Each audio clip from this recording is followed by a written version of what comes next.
आने में थोड़ा वक्त जरूर लगता है, पर वक्त सबका आता है। दोस्तों, आपका भी वक्त आएगा, आपका भी समय आएगा। बस आप मेहनत करते रहें और वक्त ऐसा आ जाएगा कि आप अपना वक्त बदल देंगे। तो हेलो दोस्तों, नमस्कार। रॉक मैथमेटिक्स के यूट्यूब चैनल पे आप लोगों का स्वागत है। कैसे हैं आप लोग? उम्मीद करते हैं आप लोग बढ़िया होंगे, आप लोग स्वस्थ होंगे। और हम लोग का जो है डेली का जो सेट चल रहा है मैथ का, आप जानते हैं बिहार एसएससी मैथ्स का जो है हम लोग का रेगुलर सेट चल रहा है। और ये हम लोग का प्रैक्टिस सेट 7, इसमें कि हम लोग 6 सेट कर लिए हैं। आज हम लोग का 7 सेट है, इसको हम लोग आज आगे बढ़ाएं। तो आज हम लोग जो है बिना देर के हुए हम लोग का पहला सवाल है आज का। आप लोग खुद से भी कोशिश कर सकते हैं, अगर आपसे बन जाए तो आप खुद से भी कोशिश कर सकते हैं। तो पहला सवाल है हम लोग का कि 400 और 800 के बीच कितनी संख्याएं 4, 5, 6 से विभाजित, ये हम लोग को देखना है। कितनी संख्याएं हैं जो 4, 5, 6 से विभाजित है। तो आप पहले खुद से कोशिश करें, नंबर सिस्टम का सवाल है, खुद से बनाने का। फिर हम लोग जो है इसको फिर हम जो आपसे नहीं बने तो फिर आप जो है देख सकते हैं इसको कैसे बनाया गया। तो चलिए, ये सवाल है हम लोग का 4, 5, 6 से कर रहा है। 4 से भी होना चाहिए विभाजित, 5 से भी होना चाहिए और 6 से। सबसे पहले 4, 5, 6 का आप एलसीएम ले लीजिए। एलसीएम ले लें तो इसका हम लोग का एलसीएम कितना आ जाएगा देख लीजिए। यहाँ हम 6 का गुणनखंड करें, 2 गुना 3, इसमें हम लोग का 5 है, 4 तो इसमें 2 डाल देंगे, 4 हो जाएगा। इन्हें हम लोग का एलसीएम हो जाएगा 7, यानी 60 हम लोग का एलसीएम हो गया। यानी इसका मतलब है कोई संख्या इसके बीच जो होना चाहिए वो 4, 5, 6 से विभाजित होने का मतलब 60 से विभाजित होना चाहिए। तो ऐसे सिचुएशन में हम लोग क्या करेंगे, n बराबर निकालेंगे कि n का वैल्यू क्या होगा। तो हम लोग कहते हैं बीच के है तो बड़ा वाला में से एक हम लोग घटाएंगे, बटे नीचे में 60 घटा, ये हम लोग का 400 बटे नीचे में 60। 60 से हम लोग का डिवाइजर के रूप में 60, यहाँ से हम लोग देखें 6 से भागते हैं 60 से, तो 60 एकम 60 बचा कितना 20, यानी 200। 200 में एक घट भी जाए तो कोई दिक्कत नहीं, हम लोग का 6 से लगेगा, 6 या 18 यानी 13। फिर हम लोग का 6 से लगा मैं इसमें भाग दें, छछा सिर्फ हमको जो है भागफल से मतलब है, शेषफल को हमको नहीं। 6 छछा के 36, 6, यानी इसका मतलब है 13 में से 6 जाएगा, ये हम लोग का हो जाएगा 7 का आंसर। यानी 7 संख्या ऐसा है 400 और 800 के बीच, 7 को संख्या ऐसा है जो हम लोग को इससे क्या होगा, विभाजित होगा। तो आप कह सकते हैं पहला संख्या हम लोग का जो होगा 400, जैसे 6 7 42, 420 हो सकता है। और भी इसमें 6 जोड़ते जाइए, यानी 480 है। ये सब संख्या होते हुए 800 के बीच टोटल जो है हम लोग का संख्या, ठीक है। इस तरह से हम लोग जो है इसको बना सकते हैं, और हो जाएगा आपका आंसर हो जाएगा इसमें।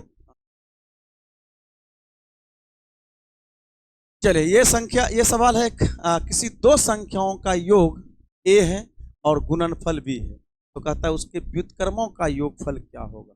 यानी दो संख्या है, उसका योग दिया है। तो दो संख्या आप मान लें, संख्या x है और दूसरा संख्या ये हम लोग का दिया है, दोनों का योग दिया हुआ है, योग हम लोग का a है और दोनों का गुणनफल जो दिया हुआ है हम लोग को वो b। बहुत बढ़िया सवाल है ये सवाल। आप कहता है इसके व्युत्क्रमों का योग क्या होगा, तो इसके व्युत्क्रम क्या होगा। संख्या का व्युत्क्रम हो जाएगा 1 बटे x, x का व्युत्क्रम y का हो जाएगा 1 बटे y। इसका हम लोग जो है जोड़ें इसको, ये बन जाएगा xy, इधर हम लोग का बन जाएगा y, इधर बन जाएगा, और x प्लस y का वैल्यू हम लोग को दिया हुआ है a, और y का वैल्यू हम लोग को दिया हुआ है वो xy का वैल्यू b, तो a प्लस a बटे b। ये आपका कौन सा है। ये नंबर सिस्टम का ये भी सवाल था। और हम बताते हैं जो लोग बिहार एसएससी की तैयारी कर रहे हैं, नंबर सिस्टम का सवाल जो आपका उसमें रहेगा, नंबर सिस्टम का सवाल ज़्यादा से ज़्यादा रहेगा। तो हम जो है लास्ट में क्या करेंगे, नंबर सिस्टम का सवाल जो है ज़्यादा से ज़्यादा आएंगे भी आप। तो नंबर सिस्टम का सवाल 3 से 4 सवाल जो आपको बिहार एसएससी में देगा, 25 क्वेश्चन। यही बात समझ, नंबर सिस्टम और आपका जो है एवरेज, ये चैप्टर से इम्पोर्टेंट है आपके लिए रहेगा। तो चलिए नेक्स्ट क्वेश्चन है, 160 छात्रों के शिविर में 10 दिन की खाद्य सामग्री है। यदि 40 और छात्र शिविर में आते तो खाद्य सामग्री कितने दिन तक चलेगी, ये बताओ। तो हम लोग का दिया हुआ है 160 छात्र है शिविर में, 10 दिन खाद्य सामग्री है 160 छात्रों के लिए। हम लोग का ये T1 और T1 पे काम, ताकि जो हम लोग का छात्र है कितना पहले 160, कितना दिन खाद्य सामग्री चला? 10 दिन। और फिर कह रहा है हम लोग का सवाल में 40 छात्र और आ जाते, तो पहले थे कितने छात्र, यानी हम लोग का 160, 40 और आ जाते तो ये हो जाता 200।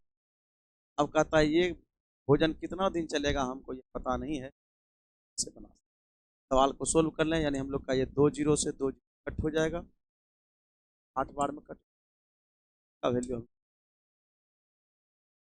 कितने दिन चलेगी, कौन सा ऑप्शन है? आप ऐसे बना सकते थे। अगर आपको वीडियो अच्छा लगे तो आप जो है वीडियो को लाइक, ताकि हमको जो है हम भी मोटिवेट हो सकें कि भाई आपके लिए जो है जो मेहनत कर रहे हैं आपके लिए और लगातार मेहनत करते हैं, बस आप इतना जरूर करें। चलिए एक नेक्स्ट सवाल है कि एक आयत और एक समबाहु त्रिभुज का परिमाप समान है। एक आयत और एक समबाहु त्रिभुज का परिमाप समान है। आयत की एक भुजा त्रिभुज की भुजा के बराबर है। आयत की, देखिए ये इंपॉर्टेंट बात, त्रिभुज की आयत की एक भुजा त्रिभुज की एक भुजा के बराबर है। कहता है कि आयत और त्रिभुज फल का अनुपात। हम लोग ले लेते हैं भाई, आयत है, इसकी लंबाई को a मान लेते हैं, चौड़ाई को b, और इसकी भुजा जो है त्रिभुज की भुजा को, प्रत्येक भुजा को हम लोग, क्योंकि ये समबाहु त्रिभुज है तो ये हम लोग का एक भुजा को ऐसा। अब इसका परिमाप का बात करता है, इसका परिमाप होता है, आयत का परिमाप होता है into plus B, L plus, और ये हो जाता है हम लोग का, अब देखेंगे हो जाएगा 2a प्लस 2b बराबर, b बराबर हो जाएगा आपका 3a में से 2a जाएगा a, यानी b का वैल्यू निकल जाएगा आपको a, यानी b का वैल्यू निकल गया, यानी चौड़ाई का वैल्यू हम लोग को निकल गया, ये हम लोग का निकाल दिए b का वैल्यू a। अब आप देखें यहाँ सवाल में कह रहा है कि परिमाप से तो हम लोग ये निकाल, अब क्षेत्रफल पूछ रहा है, क्षेत्रफल का रेशियो क्या हो, तो हम लोग का देखा पहले आयत है तो आयत का क्षेत्रफल होता है लंबाई गुना चौड़ाई। लंबाई की जगह क्या माने थे हम लोग? a, और चौड़ाई की जगह क्या है? b। b का वैल्यू कितना है? a/2। अब दोनों का रेशियो, ये आयत का क्षेत्रफल हो गया, और समबाहु त्रिभुज का क्षेत्रफल होता है, चूंकि समबाहु त्रिभुज है ये हम लोग का होता है √3/4 भुजा स्क्वायर, यानी इसका मतलब है समबाहु त्रिभुज का क्षेत्रफल होता है √3/4 गुना भुजा। ये देखिए भुजा स्क्वायर से भुजा स्क्वायर कट, ये 2 से 2 कट जाएगा, क्रॉस गुना कर दें इधर हम लोग का, ये हो जाएगा 2:2 √3। कौन सा ऑप्शन है जो 2:√? ऑप्शन नंबर सी, ठीक है। तो ये आप जो है इस तरह से सवाल को बना सकते थे, जैसा कहा वैसा हम लोग कह दिए। आयत का एक एक भुजा जो है यानी समबाहु त्रिभुज के भुजा के बराबर है, तो ये कहीं भी आपको दिक्कत हो, कहीं भी आपको लगे तो कमेंट बॉक्स में कमेंट कीजिए कि आप सर यहाँ नहीं समझ पाए, तो हम जो है कोशिश करेंगे और धीरे धीरे पढ़ाने। चलिए अगला सवाल है एक प्रॉफिट लॉस का, हर चैप्टर का एक एक सवाल है ताकि आप हर चीज को समझ पाए, जो आपका लेवल है उस लेवल का सवाल हम लोग।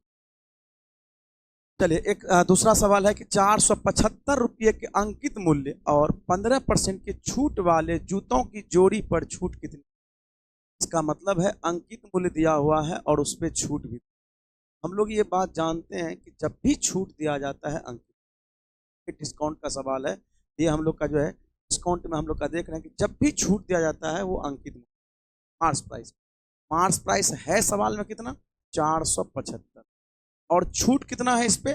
15% ही छूट है, तो 15% हम लोग 15% खाली डिस्काउंट चाहिए हमको, कि हम लोग को डायरेक्ट निकल गया डिस्काउंट, विक्रय मूल्य नहीं चाहिए हमको, डिस्काउंट चाहिए।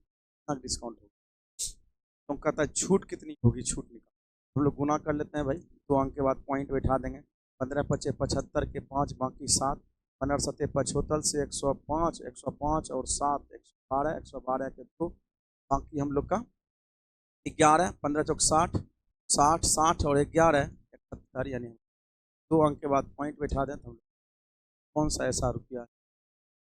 0.5 है ऑप्शन नंबर। इस तरह से ये अप्रोच लगा के बना सकते। चलिए ठीक है, तो ये आप जो है ये देख रहे हैं अगर आप क्या हो रहा है, कैसे कैसे हम लोग का सवाल बना है, कि आपको पता चलना चाहिए कौन कौन सवाल में क्या अप्रोच।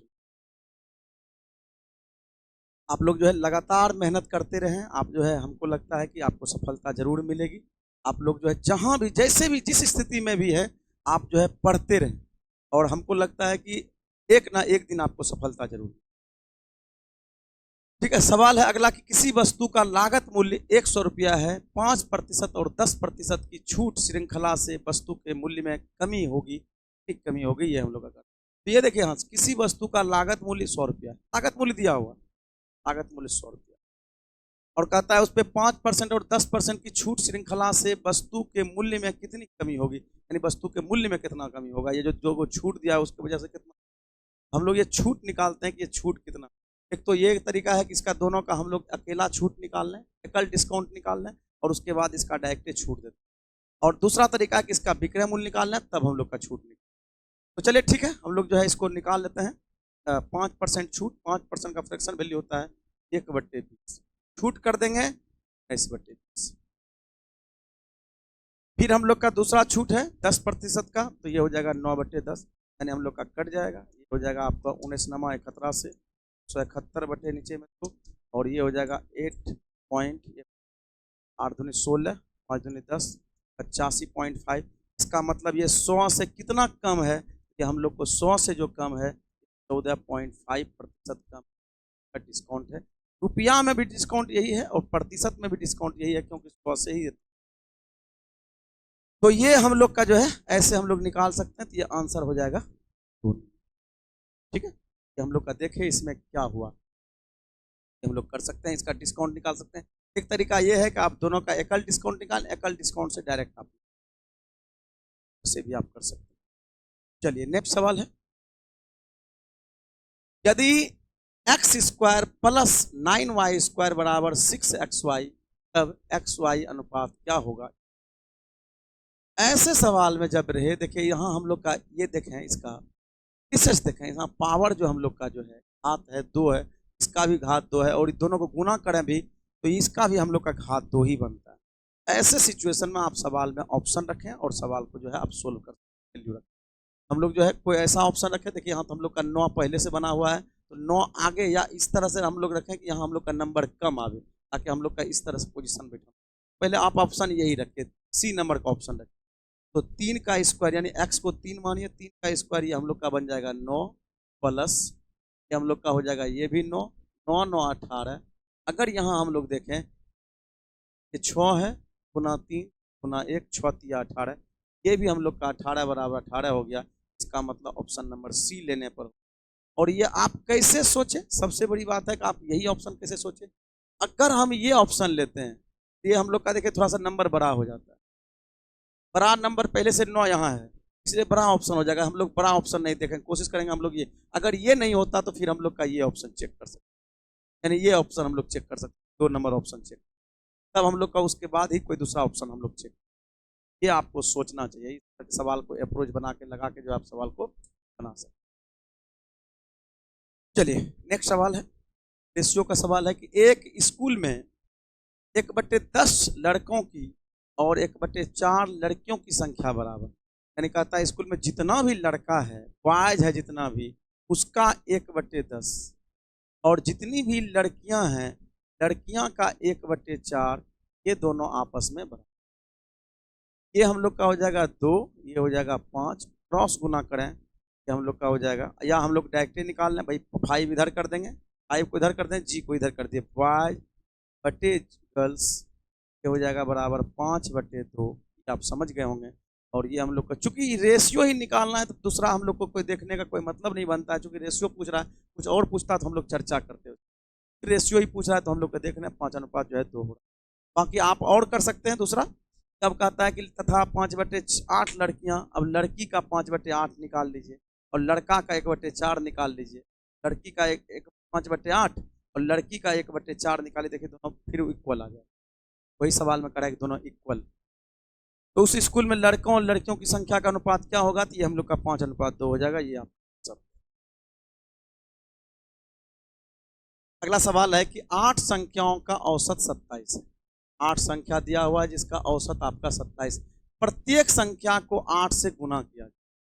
तो जब भी हमको बात करा कि प्रत्येक संख्या से गुना किया जाए, तो हम लोग क्या करेंगे, तथा संख्या के नए समुच्चय का औसत क्या होगा ये बताइए। तो आप ये जानते हैं भाई, न्यू एवरेज बराबर हम लोग पूछा जा रहा है कि न्यू एवरेज क्या होगा।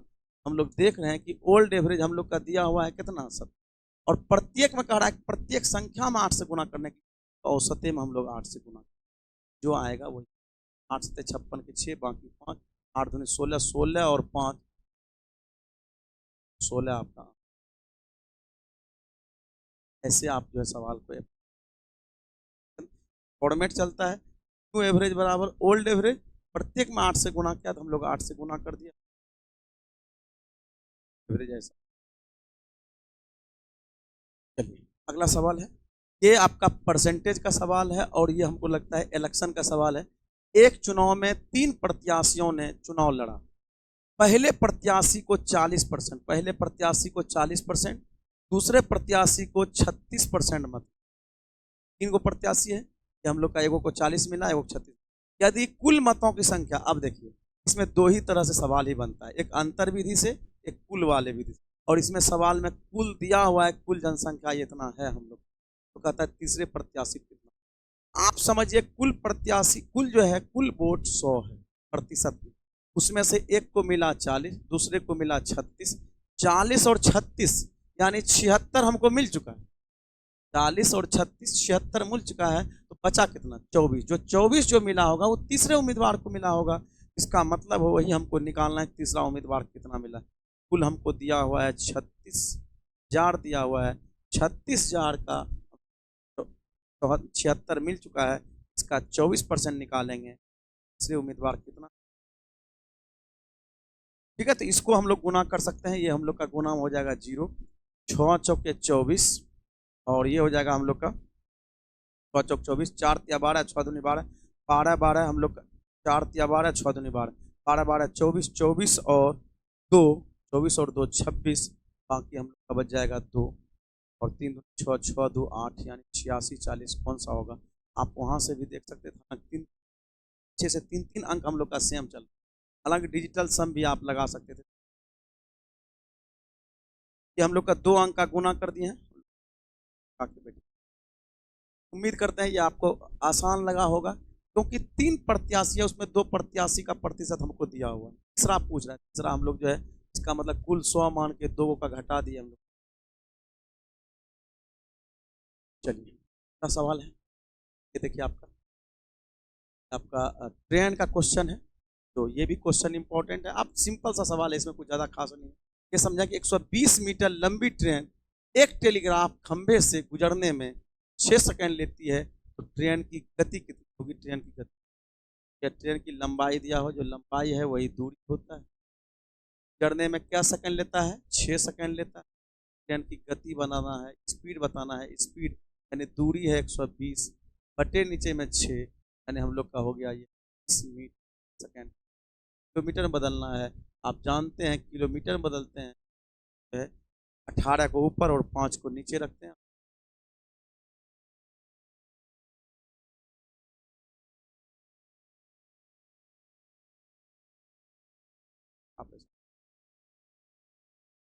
नेक्स्ट सवाल, अगला सवाल है कि 250 रुपये की राशि पहले वर्ष में 4%, दूसरे वर्ष में 8% की चक्रवृद्धि ब्याज पर। इसका मतलब है हम लोग का ये दिया हुआ है कि चक्रवृद्धि ब्याज आप समझते हैं, सब लोग जानते हैं चक्रवृद्धि ब्याज वो होता है जो हम लोग को मूलधन पर तो ब्याज लगता ही है, साथ साथ ब्याज पे भी ब्याज लगता है, उसको हम लोग चक्रवृद्धि। ये हम लोग को दिया हुआ है 250 रुपया है, पहले वर्ष में 4%, दूसरे वर्ष में 8%, चक्रवृद्धि ब्याज कितनी हो जाएगी हम लोग को जो है इस धन पूछ रहा है। तो आप डायरेक्ट ऐसे भी कर सकते हैं, चूंकि 2 वर्ष का हम लोग का लगातार दिया हुआ है, 2 वर्ष का, तो 250 रुपया है मूलधन। 4% का फ्रैक्शन वैल्यू होता है हम लोग का 1/25, क्योंकि हम लोग जानते हैं चक्रवृद्धि ब्याज होता है सक्सेसिव इंक्रीजमेंट होता है, तो ये हो जाएगा 26/25। दूसरा हम लोग का 8% का फ्रैक्शन वैल्यू होता है हम लोग का 2/25 करेंगे 27/25, तो का यहाँ से गुना कर दें और ये देखिए कौन सा वैल्यू आएगा, ये हम 10 बार में डालें, यहाँ गुना कर लेते हैं। लास्ट में बाद में हम लोग जो भाग देंगे 25 से, तो ये हो जाएगा हम लोग का 7 के 42, और ये हो गया आपका 7 दूनी 14, 6 दूनी 12, 14 और 12 हो जाएगा आपका 26, 26 और 4 हो जाएगा, 26 और 4 हो जाएगा आपका 30, बाकी 3 2 दूनी 4, 4 और 3 7, जीरो तो हम लोग का यहाँ है ही, हम लोग का हम बताए थे कि जब भी नीचे में 25 हो, ध्यान दीजिएगा, 5 हो, 25 हो, 125 हो, ये सब संख्या हो, आप जो है 25 रहे तो क्या करना है, नीचे ऊपर में 4 से गुना करके 2 अंक के बाद पीछे से पॉइंट बैठा रहता, 5 रहता तो 1 अंक के बाद पॉइंट बैठा। चलिए गुना करते हैं, 0 4 दूनी 8 और ये हम लोग का हो जाएगा 0 28, 2 अंक के बाद पॉइंट आते हैं। कौन सा रुपया है? 280 रुपया, 280 रुपया 80 पैसा। और भी इसका तरीका है, लेकिन लगा कि ऐसे गुना कर दिया, डालना था, आप जो आसानी से बना सकते हैं। चलिए अगला सवाल जो आपका, ये भी बहुत बेहतरीन सवाल लग रहा है, आपका साधारण ब्याज का सवाल है।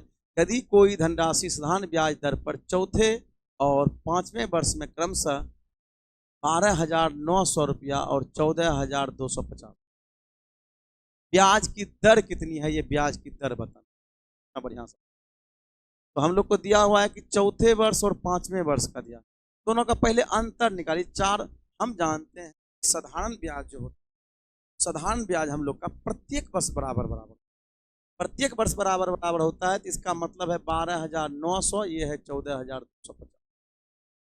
यहां से हम लोग देख रहे हैं कि भाई ये 4 वर्ष का है, ये 5 वर्ष का है, 5वां वर्ष का है, चौथे वर्ष का है, 5वें वर्ष, दोनों में गैपिंग तो एक ही वर्ष का है। चूंकि ब्याज बराबर बराबर ही होता है, इसका मतलब जो अंतर आएगा वही 1 वर्ष का भी।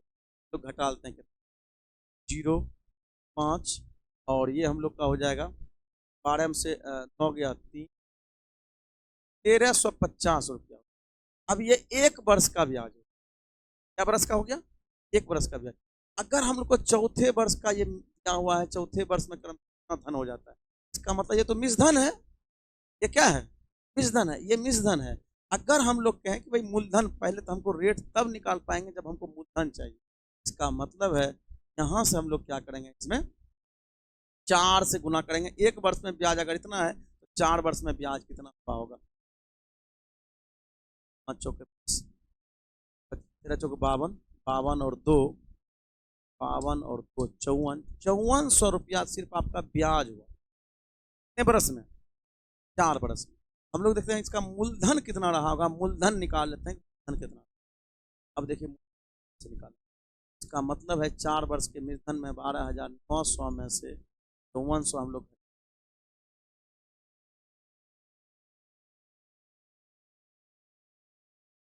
यानी 7500 रुपया जो था आपका। अब आप एक बात बताइए कि ये 1350 रुपया जो हम लोग का 1 वर्ष का ब्याज आया, यही 1350 प्रति वर्ष बढ़ रहा है। किससे बढ़ रहा है? 7500 से। हम लोग कहेंगे 1350 रुपया जो बढ़ रहा है, ये आपका 7500 से बढ़ रहा है। चलिए इसको कटाते हैं, 15 से 15 बचे 75, 7 से 90,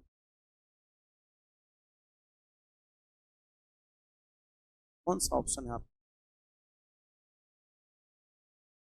तो उम्मीद करते हैं कि आपको बढ़िया से समझ में आया होगा ये क्वेश्चन भी, और ये सेशन भी आपको अच्छा लगा होगा। इसी उम्मीद के साथ कि आप रेगुलर बने रहें, और आपको हम अच्छा से अच्छा कोशिश करेंगे अच्छे से अच्छे समझाने का। आप जो इसी तरह बने रहें।